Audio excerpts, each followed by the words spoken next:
Nous sommes engagés publics. Bonjour et bienvenue aux Engagés publics. Mon nom est François Larouche et aujourd'hui, je suis avec... Stéphanie Touga. Et aussi... Alizée Noumedem. Et cette semaine, c'est feu vert sur le déconfinement dans le Grand Montréal. Trump est en train de volontairement s'auto-empoisonner. C'est même pas une farce.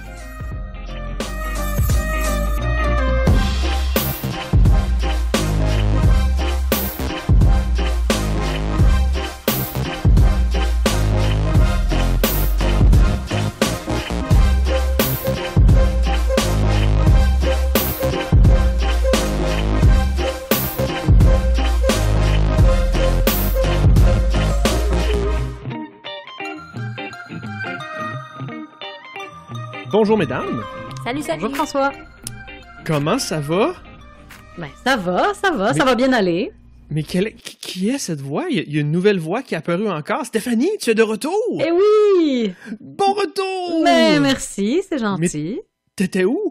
J'étais en Belgique depuis le mois d'août dernier, jusqu'à tout récemment. Je suis rentrée à Montréal pendant le confinement, donc au tout début du confinement. Est-ce que tu as été comme obligé de revenir? Ben, en fait, c'était un peu prévu que je revienne, mais avec l'intention de repartir. Et puis, quand je suis revenue, les mesures de confinement se sont vraiment accentuées tant en Belgique qu'au Québec. Okay. Donc, la vie m'a un peu forcé la main, donc je reste à Montréal. OK. Donc, tu es là pour indéfiniment avant de revenir ou tes plans? Non. Là, bon, je veux dire, on n'a aucune idée combien de temps ça va durer, cette belle petite crise. Donc, non, je suis là pour rester. Excellent. Ben, on va en profiter. Nous, on est très contents de te revoir et re-bienvenue parmi nous. Merci. Alizée, comment tu vas? Ça va bien. Ça va bien. On est content de te revoir. Merci beaucoup. Mais merci pour l'invitation. C'est comme un girl power ce soir. Exactement. Puis ça me fera plaisir d'animer tout ça. Mesdames, j'avais, pour commencer, saviez-vous que la NASA, je sais que ça n'a aucun rapport avec la politique, mais bear with me, comme on dit en français, il y a des chercheurs de la NASA qui auraient trouvé possiblement des particules d'énergie, fouillez-moi c'est quoi, mais pour eux, ça prouverait qu'il y aurait des univers parallèles. Fait qu'avec les nouvelles que je vais vous donner aujourd'hui, mesdames, je peux vous dire tout de suite qu'on n'est pas dans le bon univers parallèle. Avec Trump, la pandémie, on s'est trompé d'univers. Puis je vais vous prouver ça tout de suite, mesdames. On va commencer avec le gouvernement du Québec. Êtes-vous prêts? On y va. À Québec, on a eu le feu vert enfin pour le rassemblement et le déconfinement dans le Grand Montréal. Grosso modo, pour les rassemblements, on parle de 10 personnes à 3 adresses différentes, max, toujours en respectant le 2 mètres. Pour les commerces, on a les commerces avec porte extérieure qui pourront réouvrir le 25 mai. On a ceux qui sont les commerces, les centres commerciaux qui vont devoir attendre. Et les commerces qui étaient fermés le dimanche vont pouvoir recommencer à être ouverts le dimanche. Tout ça veut dire aussi que ça va prendre des garderies qui vont rouler à 50% de capacité et on va prioriser les emplois des parents. Tout ça va commencer le 1er juin. Avec tout ça, il y a déconfinement aussi de plusieurs industries qui ont été annoncées au moment où on tourne. On est mercredi. Ça a été annoncé aujourd'hui, donc les soins dentaires, multitude de soins thérapeutiques et les salons de coiffure pour les gars. Je pense que ça commençait à... En tout cas, il y en a beaucoup qui chialent en ligne. Je vous laisserai commenter ça, mesdames, mais ça devenait un service essentiel pour bien des hommes. On les reconnaît plus, certains. Ça devient perturbant. Dans les choses plus importantes, il y a eu quand même une manifestation de la FIC. On est vraiment en train de décrier qu'on est en train d'achever les infirmières. Donc, le syndicat s'est montré, a été visible dans la dernière semaine. François Legault a quand même averti les Québécois dans les derniers jours. C'est clair pour lui qu'on va reconfiner, rentrer tout le monde et refermer, ressortir de nouvelles consignes si on ne suit pas le confinement indiqué. Et s'il y a une augmentation de cas, nous sommes toutes et tous avertis. Pour terminer, à Québec, on a eu la suspension. Puis Alizée, peut-être que tu vas m'en parler. Je suis un peu curieux là-dessus. Là. J'ai la misère à comprendre. On semble aller vers une nouvelle réforme de l'immigration. C'est assez clair. 2 nouvelles sont tombées aujourd'hui. On veut suspendre le programme des immigrants investisseurs et les étudiants internationaux devront désormais avoir une expérience de travail pour postuler au niveau PEC. Donc, j'imagine que les libéraux vont sauter là-dessus très bientôt. Et pour finir, côté sondage, Legault et le gouvernement Legault passe de 65% de satisfaction en mars à aujourd'hui 36% en mai. Donc, une bonne drop, quand même très dominant, il faut se le dire, il faut nuancer, mais quand même une bonne drop. Et Stéphanie, je vais te passer la POC pour débuter. Ça fait longtemps qu'on ne s'est pas parlé. Si on fait un recap dans les derniers mois, là, comment as-tu trouvé la gestion de la pandémie du gouvernement Legault, toi? Ben, écoute, un peu comme tous les Québécois, je pense qu'au début du confinement, puis quand les mesures annoncées par le gouvernement de François Legault, j'étais très en confiance. Je sentais que le triumvirat Legault, McCann et Arruda, qui nous parlaient à tous les jours, étaient rassurants. Ils avaient un ton sympathique. Et on tendait l'oreille, puis on se sentait assez interpellé quand il y avait des mesures claires. Et dans les dernières semaines, c'est un peu la notion de clarté, je pense, qui a été beaucoup attaquée. On a vraiment eu l'impression que, d'une part, les décrets ministériels disaient pas la même chose que ce que le politique disait, notamment, mais aussi, est-ce qu'on porte le masque, pas de masque, des gants, pas de gants, Montréal contre les régions, Montréal contre Québec. Donc, je pense qu'il y a eu quand même une certaine confusion qui ont mené, je pense, à une certaine drop en bon français du niveau de satisfaction des Québécois au niveau gouvernemental. Mais quand même, je pense que plusieurs des ministres et le premier ministre peuvent recevoir, là, d'un point de vue d'une note, là, si on leur fait un petit bulletin ministériel, une note assez positive. Je pense que certaines étoiles pâlissent, notamment Marguerite Blais, qui se fait attaquer de tout bord de côté, mais je pense aussi à Jean-François Roberge aussi qui mange un peu une claque, là, notamment au niveau de la réouverture des écoles et tout ça. Mais dans l'ensemble, je trouve que ils tirent quand même bien leur épingle du jeu. Reste à voir si l'atterrissage post-crise va bien se passer. Parce que oui, gérer une crise, c'est une chose, mais ensuite d'atterrir tout ça dans un contexte de ralentissement économique, le défi va quand même être intense. Intéressant. Donc, tu t'as quand même noté une dégradation certaine dans les dernières semaines. Ouais, moi, en fait, je l'attribue vraiment à un manque de clarté puis à une certaine confusion. Mais n'empêche que, tu sais, ils font des points de presse à tous les jours ou maintenant un peu moins, mais quand même, avec les ministres qui sont interpellés tout le temps, ça doit pas être facile d'avoir un message cohérent, clair à tous les jours. Donc, on leur pardonne un peu, mais c'est vrai qu'il y a une certaine... disons, ils sont moins précis puis... su à coche que au début. Alizée, qu'est-ce qui était su à coche ou pas cette semaine à Québec? Mais moi, je pense un petit peu la même chose que Stéphanie. Pour vrai, là, ça fait quasiment... ça fait combien de temps que c'est commencé? Plus que 2 mois que François Legault, Arruda, puis McCann, des fois, sont quasiment tous les jours en conférence de presse. Là. On leur en voudra pas si des fois, il y a un petit peu de... peut-être de fatigue, là. Moi, je comprends aussi que les gens, peut-être, ils sont un peu agacés parce que ça commence à être long. Au début, c'était le fun. Puis c'est ça. Puis après, il y a de l'agacement qui est peut-être plus venu. On l'a vu avec Horacio Arruda qui a écopé dans les dernières semaines. Puis c'est ça. Au début, les gens trouvaient le fun d'être à la maison. Mais là, plus ça va aller, plus les gens vont avoir des impacts un petit peu à retardement, là, surtout dans leur portefeuille. Puis on s'étonnerait pas de voir la popularité qui baisse, là. Je sais pas qu'est-ce que vous voyez. Steph, t'es présentement où au Québec? Je suis à Montréal, dans le beau quartier de Villeray. OK. Alizée? Moi, je suis très montréalaise aussi. Je suis en plein Rosemont. Bon, j'entends déjà Benoît et Denis spinner dans leur tombeau, mais bon, ça va être très montréalocentriste, mais je sais pas ce que vous voyez de votre côté. J'en parlais aussi. Des gens dans les parcs. Je vois des gens dans les parcs. Je suis plus capable. Qu'est-ce que vous voyez, vous autres? C'est-tu juste moi ou? Non, mais les gens, ils portent pas de masque en plus. Pourtant, c'est clair, là. Maintenant, il faut en porter. C'est comme on dit, c'est pas obligatoire, mais c'est obligatoire. Donc, c'est ça, les gens portent pas de masque, puis les parcs sont bondés, là. Je veux dire, ça me donne de l'anxiété un peu, là, des fois, quand je passe proche de chez nous, là. Puis, tu sais, d'être bondé, je veux dire, faut nuancer. Oui, très bientôt, dès la fin de semaine, on pourra se revoir, se rassembler, mais en respectant les consignes d'Arruda, puis du 2 mètres, puis du blablabla. Fait que c'est ça là-dessus où, tu sais, tantôt, Steph, tu parlais de l'après-crise. Personnellement, mentalement, je suis même pas encore là et je sais qu'il y en aura une, mais je pense qu'à la limite, il y aura peut-être juste une transition vers une normalité très, très lente. Parce que je m'attends à ce qu'assez rapidement, on a une augmentation des cas dans les prochaines semaines, les prochains mois, et qu'il y aura un reconfinement après. Là, j'espère que les gens ne s'attendent pas à ce que ce soit un déconfinement vers un retour à la normalité. Est-ce que je suis fou? Qu'est-ce que vous en pensez? Moi, je suis un peu sous l'impression que le gouvernement, en ce moment, nous donne un peu de lousse en vue d'une deuxième vague, en fait. Je suis vraiment sous l'impression que la deuxième vague va revenir à l'automne, en plus avec une saison d'influenza et tout ça.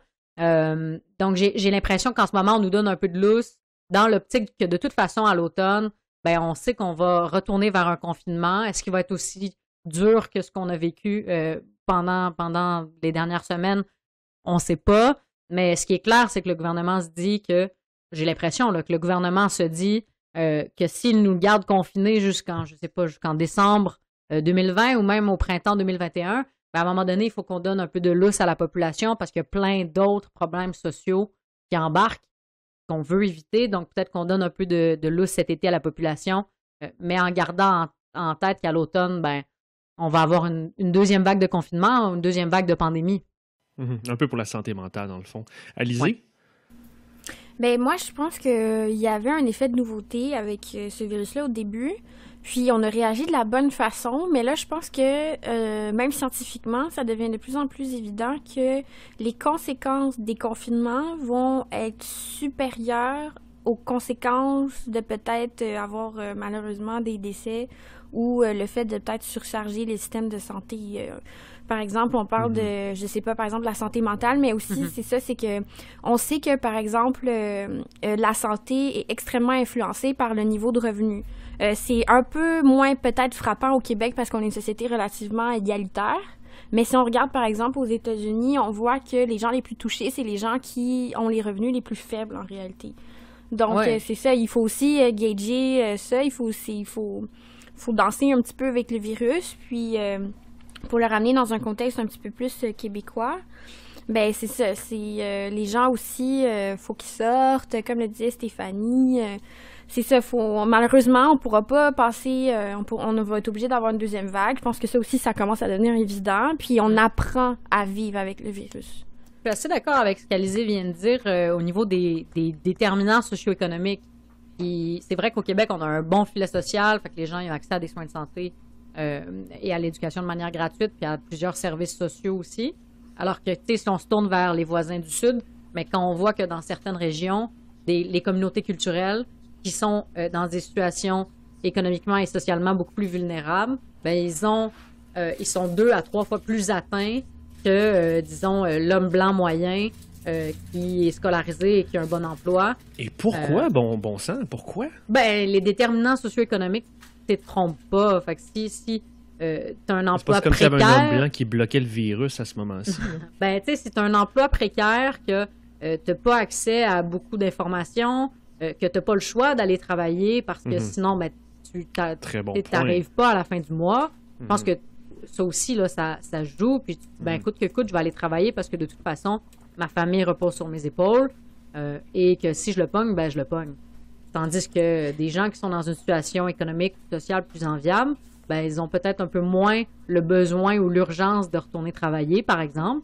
Puis un peu comme ce que disait Alizée, là, ça devient une espèce de coup d'option. Est-ce que je vais travailler, mais je vais le pogner le virus, ou je reste chez moi, je suis en télétravail, machin, puis j'attrape pas le virus. Mais il y a 2 facteurs qui sont vraiment prédominants. C'est que, dans le fond, on se rend compte que les travailleurs de première ligne, par exemple, les caissiers, les préposés, sont justement des gens qui ont un revenu plus faible. Puis l'autre facteur aussi, que par exemple, pour revenir dans le contexte américain, c'est que si vous avez des travailleurs de la construction mexicains qui travaillent au noir, comptez pas sur eux pour pouvoir payer de leur facture d'hôpital qui va être peut-être qui va, en fait, être de plusieurs dizaines de milliers de dollars. Puis, comptez pas sur eux non plus pour se dire, je vais rester à la maison pour cas où que j'attrape le virus, là. Donc, c'est ça, c'est pour ça, notamment, qu'ils sont plus à risque, là. Très intéressant, puis ça va être quelque chose à suivre. Hein. Il y a beaucoup de cas, comme on dit, dans les communautés, donc il faudra s'assurer que on communique bien et puis qu'on partage la bonne information puis qu'on s'assure que tout le monde est en santé. Mesdames, je vous invite à passer aux oppositions à Québec. Passons au groupe d'opposition divers. C'est sûr qu'on va parler, surtout Alizée, avec ton bagage libéral. On n'a pas parlé encore avec toi de l'élection d'Anglade. On va sûrement en parler. Mais avant ça, cette semaine, qu'est-ce qu'il y avait de nouveau pour nous? On avait en ce moment la commission virtuelle en éducation. Grosso modo, rien de très important à souligner, sinon que les oppositions étaient grosso modo dans certains manques actuels qu'il y a sur le terrain, des incohérences où on dit aux adolescents notamment, venez pas à l'école, mais vous pouvez travailler. Donc on soulignait ces incohérences dont je pense Steph t'a souligné tout à l'heure, où le gouvernement doit se dépatourer avec ses doubles messages. Du côté de Québec solidaire, on demande de reporter encore une fois, ils l'avaient fait pour le mois dernier, ils le font pour le mois de juillet. On veut reporter la date limite des impôts. On veut aussi proposer de rembourser l'achat de vélos, puisque ça devient un mode de transport plus adapté à des gens qui veulent ignorer ou ne pas prendre les transports en commun en ce moment. Du côté du PQ... ça, par rapport à ça, là, à Montréal, là, les pistes cyclables sont vraiment bondées des fois, là. Ça, j'ai de la misère à comprendre ça, by the way. Là. Mais oui, là, c'est aux intersections, des fois, moi, je fais souvent du vélo, puis c'est quelque chose que je comprends moins bien, c'est que parfois, aux intersections, t'as peut-être 10 cyclistes qui attendent que la lumière change. Ouais. Puis c'est ça, je me l'explique mal. Il y a peut-être quelque chose qui m'échappe. Oui, mais si on regarde, par exemple, ce que l'administration Plante a annoncé ce matin, le REV, donc c'est quand même 325 km de pistes cyclables et de voies aménagées sécuritaires pour les piétons et cyclistes qui vont être construites à Montréal dans les prochaines années.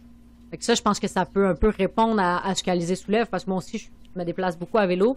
C'est vrai qu'en pleine journée, à un coin de rue, on peut être 5-6 facile à attendre que la lumière change. Mais je pense que la société va un peu s'adapter aussi à si on devient un peu plus en mode télétravail, qu'on a moins à utiliser la voiture, qu'on se tourne vers le transport actif, peut-être que tout ça va un peu s'adapter dans les prochaines années. Moi qui pensais qu'on allait faire un épisode de filles, je suis déçu, les filles. Ça va être un épisode super montréalais centriste. Les gars vont être déçus. Oh. Ben là, c'est pas de notre faute si Régis n'a pas annoncé de piste cyclable. Hein? C'est clair. Je vais continuer avec le PQ de son côté qui veut que le gouvernement recule en matière d'environnement. Godreau a tabletté, a misé là-dessus cette semaine. Il y a eu aussi quand même les oppositions qui se sont joints aux écologistes pour bloquer une demande de l'entreprise Gazoduc qui demandait une aide gouvernementale au gouvernement Legault pour son projet GNL Québec dans le Saguenay. Et pour finir... quand même intéressant, je ne sais pas si vous allez en parler, mais il y a eu un sondage léger sur l'opinion des politiciens. Grosso modo, là, si je résume, très bonne opinion des gens sur Legault à 81%. Et là, il faut distinguer la façon que c'est fait méthodologiquement sur les questions entre l'action gouvernementale et l'opinion des gens sur la personne. Donc, c'est pour ça que c'est différent des chiffres de tantôt qu'on avait. Legault à 81, Plante à Montréal à 62, Labaume justement à 59, un peu plus bas. Après ça, Mme McCann à 55, M. Legault à 52, Guilbeault à 48 et j'irai jusqu'à Blanchet à 43. Les chiffres où on descend un peu plus bas, par exemple, M. Legault, pas M. Legault, M. Blanchet, Mme Guilbeault, il y a beaucoup d'indécis ou de ne connaît pas. Donc, c'était fascinant de voir comme, par exemple, pour Guilbeault, on est à 42% ne connaît pas et on a 48% d'opinion positive. Donc, les politiciens sont un peu des inconnus, des vedettes inconnues maintenant de la population.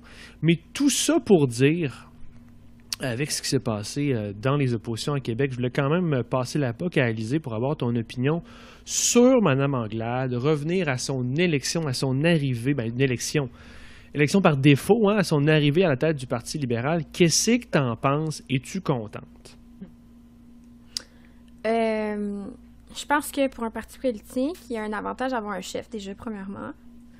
Moi, je trouve ça malheureux qu'on ne peut plus avoir de course. En fait, c'est une situation qu'on voit aussi au Parti conservateur puis au Parti québécois, où les élections de chefs ont été bousculées par la COVID.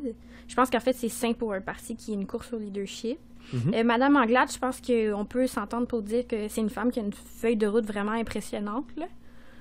C'est une ingénieure de formation, elle est brillante, elle a déjà été ministre, donc c'est vraiment... c'est une super candidate.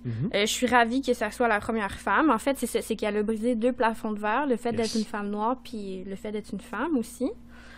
Par contre, mon gros bémol, c'est que... En fait... Mange-toi l'os. On est entre nous, Alizé. C'est ça. Ouais, c'est ça. Oui. Mais il y a une notion, en fait, en sociologie, ça s'appelle en fait la falaise de verre. Puis, c'est un peu différent que le plafond de verre. C'est qu'on a tendance en société à nommer des femmes quand ça va pas bien, puis à remettre des hommes quand ça va bien. Je vais vous donner l'exemple des premières ministres canadiennes. En 2013, il y avait 6 premières ministres canadiennes au Canada. Il y avait Kathleen Wynne en Ontario, il y avait Pauline Marois au Québec, il y en avait une en Alberta, il y avait Christy Clark en Colombie-Britannique, etc. Ouais. Puis là, c'est juste des hommes, en fait, malheureusement. Malheureusement, je veux dire, ça aurait été bien de peut-être avoir un petit peu plus de femmes. Puis c'est ça s'est observé vraiment, c'est que quand... Là, les choses vont moins bien, ben là, c'est comme on s'en fout un petit peu, puis on dit, on va mettre une femme, ça change pas grand-chose. Puis là, l'économie s'est améliorée, puis là, pouf, il y a eu un gros changement, on va mettre des hommes. Donc, moi, le gros bémol que j'ai là-dessus, c'est que je crains que, en fait, je sais pas si Mme Anglade aurait gagné contre Philippe Couillard à une course au leadership du Parti libéral du Québec ou contre un Jean Charest. C'est la question que je me pose. Fait que tu penses qu'elle fait un peu équipe B, dans le fond? Mais oui, peut-être. Puis de toute façon, on n'avait pas tant de candidats que ça au PLQ. Là. On va pas se cacher que c'est ça, le PLQ, à mon avis, j'aime beaucoup ce parti. Je pense que c'est un super parti, mais je déplore qu'il n'y a pas plus de gens qui le voient. Mais je pense que la CAQ est bien installée, disons-le comme ça. Bon, t'es encore jeune, Alizé. Pratique-toi un peu, puis ce sera ton tour bientôt, là. Ouais, c'est ça. Steph, comment t'as vu l'arrivée d'Anglade aussi? D'abord, je voudrais peut-être rebondir sur quelques trucs qu'Alizé a mentionné qui étaient vraiment très intéressants, notamment le fait que c'est vrai qu'on a tendance à mettre des femmes dans des situations, ou accepter du moins plus facilement qu'il y a des femmes dans des situations où elles n'ont pas nécessairement de réelles chances de gagner, ou alors quand ça va un petit peu moins bien, puis quand ça recommence à aller bien, disons, le Boys Club revient au pouvoir. C'est pas tout noir, tout blanc, c'est pas exactement comme ça, mais je vais prendre l'exemple de la Belgique où j'ai habité pendant quelques mois. Ça fait 2 ans, non, c'est pas 1 an et demi, pardon, que la Belgique n'a pas de gouvernement au fédéral, donc les régions se gèrent de manière autonome. C'est un peu comme si à Ottawa, les partis n'arrivaient pas à s'entendre pour avoir un gouvernement, puis que les provinces faisaient un peu leurs affaires, puis qu'il y avait une espèce de gouvernement de bon fonctionnement qui signait les décrets puis qui signait la paperasse pour s'assurer que les fonctionnaires continuent d'être payés puis que disons, la machine a continué à rouler, mais il n'y a pas de vraie vision. Puis là, pendant le lockdown, là, pendant la pandémie actuelle, là, ils ont accepté que la dame qui était première ministre des Affaires courantes, mais là, finalement, ils ont accepté qu'elle devienne première ministre alors que ça fait plusieurs mois qu'elle est là déjà. Puis il y avait un commentateur belge qui disait la réalité, c'est que si on n'était pas en temps de crise, on la nommerait pas. Ça fait des mois qu'elle est là, on la trouvait pas assez bonne pour le poste, puis maintenant, on l'accepte. Fait que c'est sûr que c'est quand même quelque chose de préoccupant, mais à contrario, quand j'ai lu cette semaine un article super intéressant dans le New York Times qui était titré « Why are women-led nations doing better with COVID-19? » Et c'était quand même intéressant. C'est sûr qu'il n'y a pas un aspect... C'est fondamentalement très scientifique à ça, mais quand même, quand on regarde comment ça se passe en Europe, rapidement, on se rend compte que l'Allemagne, avec Angela Merkel, ça se passe plutôt bien, que la Finlande, de Sanna Marin, ça se passe plutôt bien, ou alors à Taïwan. Et ce que l'article soulevait, c'était que souvent, les femmes, en temps de crise, elles sont en mode écoute, ou il y a Jacinda aussi, la fameuse Jacinda en Nouvelle-Zélande. Les femmes sont souvent en mode écoute, en mode compromis, et en mode, disons, empathie.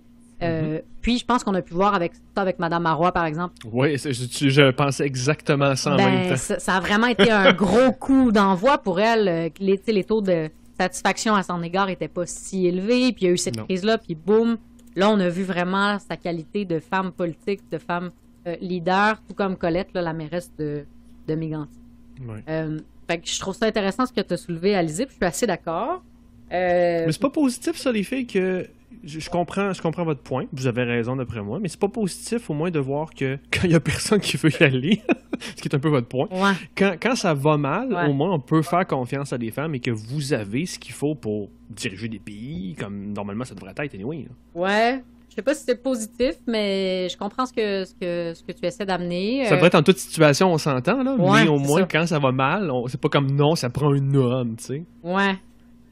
Ouais, ou c'est que ça va tellement mal qu'on laisse ça à n'importe qui, tu sais, c'est un peu la... En tout cas. Mais par rapport à Anglade, un peu comme Alizée, moi aussi, je suis un peu déçue de pas voir de course à proprement parler, que c'était au final une espèce de couronnement parce que Alexandre Cusson a décidé de pas se présenter pour des raisons qui lui appartiennent. Ça semble être assez financier. C'est un peu triste. Après, c'est vrai que Mme Anglade a une feuille de route assez impressionnante. C'est quand même une ancienne caquiste. C'est quand même l'ancienne présidente de la CAQ. C'est spécial. Ouais, c'est quand même drôle. Puis, Legault, c'est un ancien péquiste. Fait qu'est-ce que... En tout cas, ça prend un libéral pour diriger le PQ la prochaine shot. C'est quoi, c'est... Ben là, c'est peut-être la question qui tue. Est-ce qui est trop tôt... Chicanez-moi s'il est trop tôt d'en parler, mais est-ce que ça va être un frein pour l'appui du Parti libéral en région, d'avoir Mme Anglade à sa tête? Moi, j'attaquerais parce que dans la politique américaine, des fois, on utilise on dit la carte raciale en traduction littérale, la carte de la communauté culturelle ou la carte de l'ethnicité, on pourrait dire en français ici. Mais est-ce que cette caractéristique-là va lui nuire, comme quand André Boisclair était chef du PQ, ça lui nuisait son orientation sexuelle pour certaines poches de l'électorat en région? Oui, alors, je pense en fait, le feeling que j'ai, c'est que Dominique Anglade, si elle sera pas appréciée en région, c'est plus parce que c'est une libérale que c'est parce que c'est une femme noire. Voilà, je le résumerais comme ça, puis c'est ça. Moi, je suis pas tout à fait d'accord. Je pense qu'il y a des caractéristiques qu'on peut pas nier, qui font en sorte que des politiciens ou des politiciennes ne passent pas dans certaines régions du Québec. Puis, mais je suis pas d'accord. Tu sais, le premier maire noir du Québec, là, c'était une ville en région. Attendez, il faudrait que je retrouve, là, mais je pense pas que c'est ça le problème pour de vrai, là. Mais moi, je parle pas nécessairement de sa couleur de peau, mais juste comment on a traité les femmes en politique. Tu sais, je pense à la première ministre canadienne, mais aussi à Pauline Marois. Je trouve qu'on est... Valérie Plante aussi, c'est vrai. Ouais, Valérie Plante aussi. Tu sais, on s'attarde souvent à des trucs un peu ridicules. Tu sais, Mme Marois, on parlait de ses foulards. Ou Valérie Plante, on parle de son rire qui agace. Ou je sais pas. Je trouve que de nier le fait que ce qui te distingue du carcan habituel ou de l'homme politique moyen auquel on s'attend normalement... De nier le fait que ça va pas te nuire dans certaines régions, je pense que je pense pas que c'est proche de la réalité. Un exemple parmi d'autres, c'était André Boisclair, c'était son homosexualité. On peut penser aussi à Jack Meeting, le fait de dire que le fait qu'il porte le turban, ça heurte beaucoup de gens, puis pas juste au Québec, partout au Canada. Puis le fait d'être une femme, je pense que c'est encore un frein pour bien performer dans l'ensemble des régions du Québec, puis à Montréal également. Je pense que pour certaines personnes, c'est encore un peu choquant, ce serait peut-être un peu trop fort, mais c'est encore un peu irritant, même si on n'en est pas conscient. Je pense que certains biais inconscients face à le fait d'être une femme, puis je pense que le fait d'être, en plus d'être une femme noire, je pense aussi que ça va jouer auprès de certaines populations au Québec. Alizée, t'avais-tu d'autres choses là-dessus? Oui, j'allais dire que d'un autre côté, on peut se réjouir que Dominique Anglade, en tant que femme noire, se retrouve à la tête du Parti libéral. Ah ouais, mais d'un carrément. autre côté, j'ai envie de dire, on est rendu là, je pense, comme société aussi. Là. Tu sais, Ouais, j'ai envie de dire, mieux, il était temps... Mais c'est ça, tu sais, il était temps que ça arrive, puis Ouais. on peut faire beaucoup d'analyses sur les circonstances, etc., si elle joue sa carte enfants d'immigrants ou pas. Mais, tu sais, à la fin, il reste quand même ça que, tu sais, ça va probablement pas assez vite qu'on le voudrait, mais ça va quand même dans le bon sens. Attention à mes amis libéraux pour ne pas se positionner en victime. Il y aura sûrement une certaine forme de racisme, je vais le dire, ou une crainte où on sera moins disposé à appuyer une femme peut-être aussi. Mais, j'inviterai mes amis libéraux aussi à voir comment ils font la politique avant de tout mettre dans le même panier et de dire que les gens qui ne votent pas pour eux sont racistes. Donc, attention à mes amis libéraux qui pourrait se positionner stratégiquement en victime derrière cette carte-là. Ça va sûrement arriver, mais au moins essayer de présenter un nouveau visage. Ils ont beaucoup à faire pour redorer le blason de la marque libérale. C'est un travail difficile en termes de relations publiques et de communication et de marketing. C'est faisable, ça s'est déjà fait dans le passé. Alors, mais en tout cas, je suis débat très intéressant et on pourra en reparler. Je vais passer avec vu que je peux, en tant qu'animateur, choisir qu'est-ce qui se passe avec les sujets. Je passe au Canada, puis je pense qu'on pourra faire ça assez rapidement, mesdames, parce qu'il n'y a pas grand-chose au Canada. Grosso modo, la santé publique du Canada recommande le port du masque. Trudeau, aujourd'hui ou hier, a annoncé, dans le fond, qu'on allait continuer la fermeture de la frontière américaine jusqu'à la mi-21 juin. Trudeau aussi parlé dernièrement des propriétaires d'entreprises, leur a demandé de commencer à réembaucher les gens qui sont sur le plan gouvernemental fédéral. Il y a plus d'un demi-million, là, je pense que c'était 600 000 entreprises canadiennes qui ont demandé le support fédéral. C'est quand même substantiel. C'est des bidous, ça, c'est de l'argent. Aussi, Ottawa pourrait hausser sa contribution aux garderies compétences provinciales, donc ça reste à voir, ça sera intéressant. Et finalement, côté des oppositions, pas grand-chose des conservateurs qui continuent à descendre dans les sondages. Et chez M. Blanchet et le Bloc, on accuse les libéraux de ne pas avoir respecté ses promesses dans les dernières années et sur la gestion de la crise. Êtes-vous surpris? Avec justement la baisse des conservateurs, une position assez... on est un peu seul chez les libéraux là, sur la scène fédérale en ce moment. Steph, est-ce que tu penses que Trudeau gère bien la crise aussi? Je pense il partait avec un certain retard sur la vague. Je pense qu'il est arrivé un peu tard dans l'arène. Le Québec était vraiment plus hands-on, en bon français, que Trudeau l'était au début. Mais je pense qu'il s'est quand même, somme toute, très bien rattrapé et que là, le fait que, disons, le robinet à argent est vraiment ouvert, ça contente aussi beaucoup de monde parce qu'on s'occupe bien de notre monde, tu sais. Donc, je pense que Trudeau, dans l'ensemble, reçoit une bonne note aussi.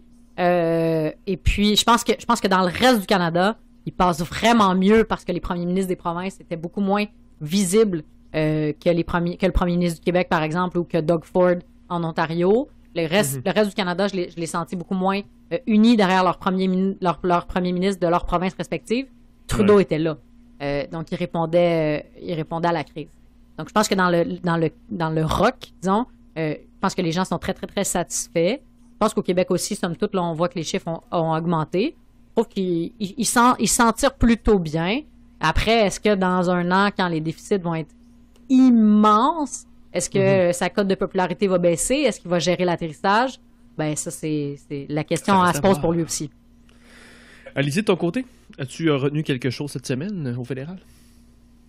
Pas particulièrement, à part qu'il y a des nouveaux programmes toutes les semaines, encore une fois. Attendez, les statistiques. You get some money, everybody gets some money. C'est tellement bien dit. Non, mais... oui, mais attendez, je vais vous retrouver le chiffre exact, là, mais c'est un peu ridicule. Là. Je pense que c'est genre 50 programmes en 2 mois, quelque chose de même. Il y en a un par jour qui sort, ça n'a aucun bon sens. Là. Ouais. En tout cas, j'imagine qu'il y a une raison à ça. Là. J'espère que c'est pas tout ça pour pas donner un revenu universel, par contre. Mais en tout cas, moi, c'est l'impression que ça me donne. Mais en même temps, il faudrait que je sois peut-être un petit peu plus indulgente. Là. C'est que c'est une situation extrêmement complexe, c'est inconnu.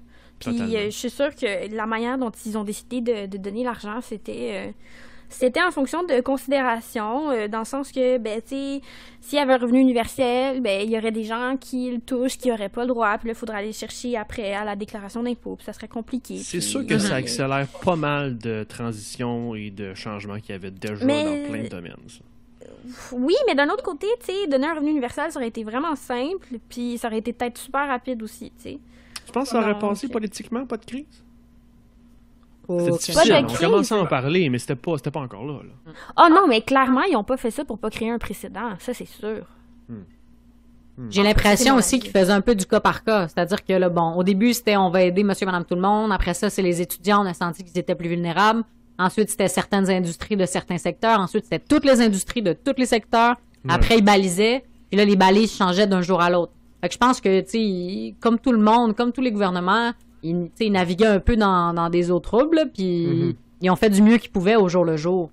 Je pense que c'est ce qui explique aussi l'accumulation de programmes à la pièce. Puis là, Lisa parlait de 50 nouveaux programmes. Ben, tu sais, je pense que c'est qu'à tous les jours, ils disent « Oh, on a oublié une certaine portion de la population qui est vulnérable. Oh, demain, c'est ça. » Tu sais, puis c'est comme c'est une lutte contre la montre. Là, ils espèrent de sauver tout le monde, mais tu sais, à grands coups de programme, là.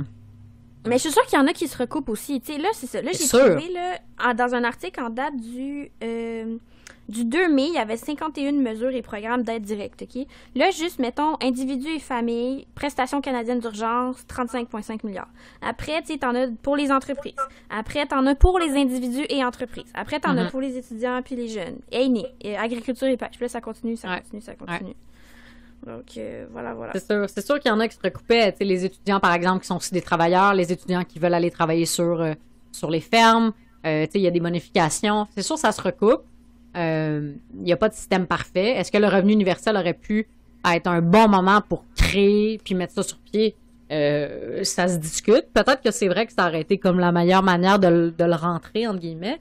Bonne question. C'est un sujet qui mérite réflexion, en tout cas.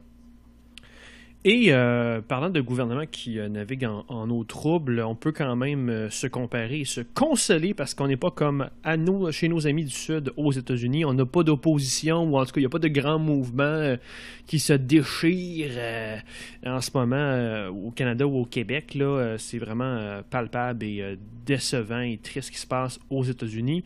Commençons avec les démocrates là, qui ont leur candidat Joe Biden, il y avait le slogan de leur candidat puis de l'organisation cette semaine, c'était « Fired up and ready to zoom ». Je trouve ça très drôle parce que c'est ça qu'ils vont faire, pas mal. Ils vont faire du zoom. Donc, il y a quand même eu quelques nouvelles là-dessus. Là. Je trouvais que dans le message, c'était intéressant de savoir que cette semaine, Biden avait dit lui-même qu'il était un candidat de transition. Je vous laisserai analyser ça. Aussi, il a promis pour nous, Impact canadien, d'annuler le permis du pipeline Keystone XL s'il est élu. Aussi, fait intéressant, la Chambre a approuvé une aide de plusieurs trillions de dollars, 3 trillions, donc beaucoup d'argent, de chèques de relance, d'argent pour les différents États, d'aide de loi, etc. Mais Trump a déjà tout de suite annoncé qu'il ne signerait pas parce qu'il a un veto, évidemment, de ce qui se passe, tout ce qui vient du Congrès et passe sur sa table pour être signé. Puis, de toute façon, je pense que le Sénat doit avoir un certain pouvoir là-dedans. Doivent aussi devoir signer un bill de réconciliation et je pense que ça ne passera pas avant 2020, l'élection de 2020. Donc, quand même intéressant de voir la dynamique politique ici. Aussi, parlant de dynamique politique, de conspiration et de choses qui explosent, Trump a congédié un chien de garde du département d'État qui, lui, enquêtait sur le secrétaire d'État Mike Pompeo cette semaine. Et ça a été un peu kafkaesque où là, les journalistes ont demandé à Trump pourquoi il avait mis ce gars qui enquêtait sur son secrétaire d'État dehors. Il a répondu aux journalistes en disant que c'était pas vraiment... Oui, il l'a fait, mais c'était pas lui qui voulait. Mike avait demandé, allez voir Mike, c'était un petit peu pathétique. Mais de toute façon, j'imagine qu'il n'y aura pas vraiment de conséquences là-dessus encore une fois. Sinon, quand même une grande nouvelle pour les gens qui sont passionnés de politique américaine. Norma McCorvey, c'est la dame Jane Roe du fameux Roe versus Wade, qui est une des modifications constitutionnelles qui permet maintenant légalement aux femmes de se faire avorter. Elle l'a pas faite récemment, mais dans une vidéo de ses aveux de fin de vie qui ont été rendus publics cette semaine. J'en perds la voix. Ça a été rendu public. Donc, elle disait dans la vidéo qu'elle a été payée pour s'afficher contre l'avortement, alors qu'elle a permis, avec son cas légal, de permettre à des millions et des millions de femmes américaines de se faire légalement avorter. Je ne sais pas si vous aurez, mesdames, un mot à dire là-dessus. Et pour terminer, devant la consternation la plus générale et même de Fox News, qui vous en dit quelque chose longuement, Trump a avoué devant les médias de prendre le fameux hydroxychloroquine, est-ce que je l'ai eu?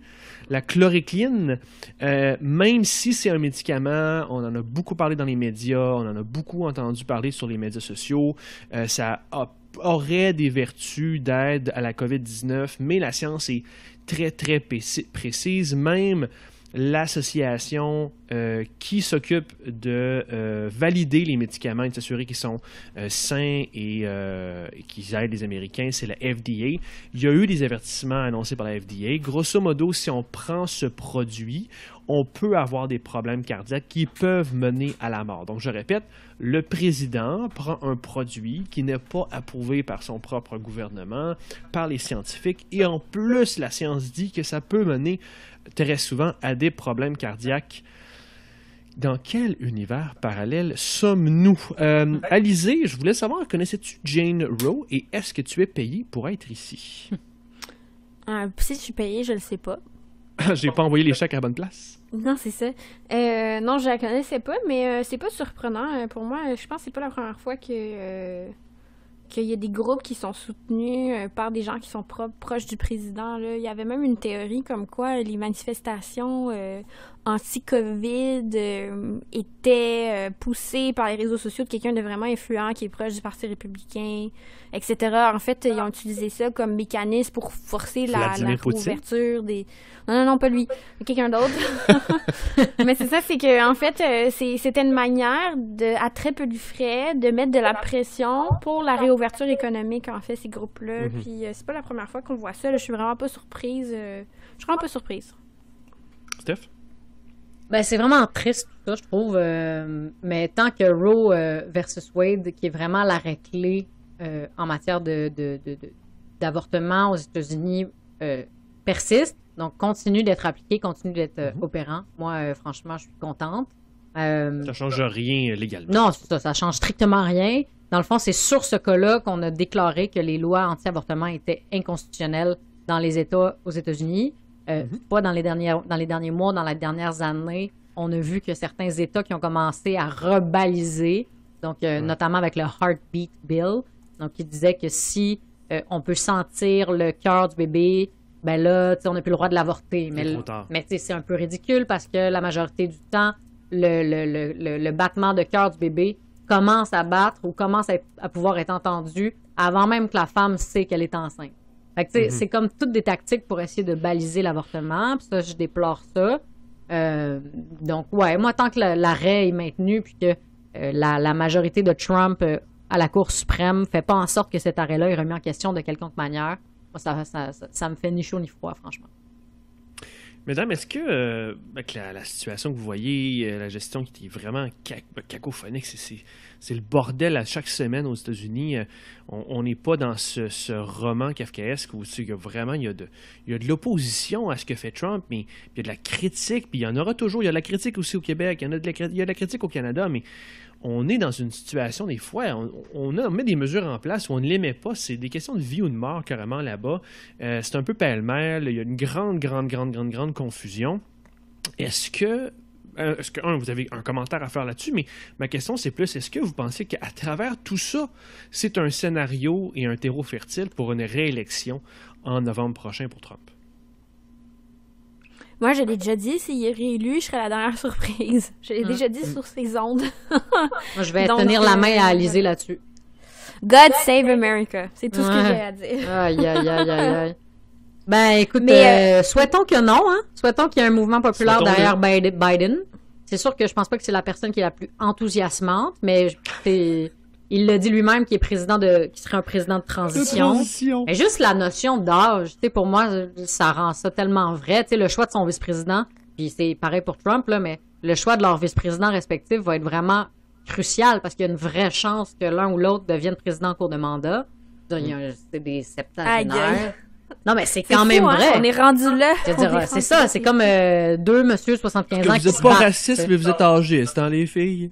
Peut-être. Écoute, moi, je me pose la question, si à 75 ans, tu devrais encore être en mode gérer la planète. Non, je comprends. Mais, bon point, tu nous mets face à nos contradictions. Mais, ça me fatigue que ce soit deux messieurs de 75 ans qui se battent. Le même commentaire aurait pu s'appliquer à Bernie, par exemple. Yes. Mais quand même... Il y a plus de vigueur déjà dans sa mobilisation, son discours. Déjà, c'est ça. Je pense que je reviendrai sur l'enthousiasme. C'est sûr qu'il suscite peut-être un peu plus ça. Mais moi non plus, un peu comme Alizée, je serais pas trop étonnée qu'il soit réélu. Est-ce que je l'espère? 0 sur 10, mais quand même. Mais c'est ça, pour revenir à Biden, puis son vœu d'annuler le projet de Keystone XL, on peut s'en réjouir jusqu'à un certain point, mais il y a des gens qui pensent que ça aurait des conséquences. Ça pourrait notamment raviver le projet d'Énergie Est, en fait, pour faire passer le pétrole sur la côte atlantique. Donc, oui, c'est ça, mais d'un autre côté, encore, on va peut-être se réjouir que ça avance peut-être pas assez vite. Peut-être que l'humanité aura le temps d'être extincte 5 fois avant qu'on comprenne enfin. Wow. Mais ça va pas assez vite, mais on va dans le bon sens. Ouais, c'est ça. Toujours. Et je pense que c'est sur cette belle note qu'on va vous laisser. Wow! Donc, pour ne pas répondre aux souhaits et aux vœux d'Alizée, on suit les consignes, on respecte le 2 mètres, on se met un petit masque, même s'il n'est pas obligatoire. On se lave les mains. On ne prend pas d'hydrochloroquine. C'est ça, on prend pas ça. On prend pas d'eau de Javel non plus, comme Trump a suggéré il y a quelques semaines. Et c'était notre épisode cette semaine. Merci, mesdames. Merci à toi. Merci. C'était très le fun. Et pour nos auditeurs, pour être encore plus le fun et que pour le fun continue, on vous demande de vous abonner à nos balados sur Apple Podcasts, Google Podcasts, SoundCloud et Spotify. Suivez-nous aussi sur nos pages Facebook, Twitter, YouTube. On arrive avec la vidéo. Denis puis mon travail là-dessus. Et Instagram. Engagez-vous en visitant notre site web à engagépublic.com. À la semaine prochaine.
Là. Non! Salam, qu'est-ce qui se passe ce soir? Non! Je suis là. Oh my God. Oui, ça va bien aller, François, ça va bien aller.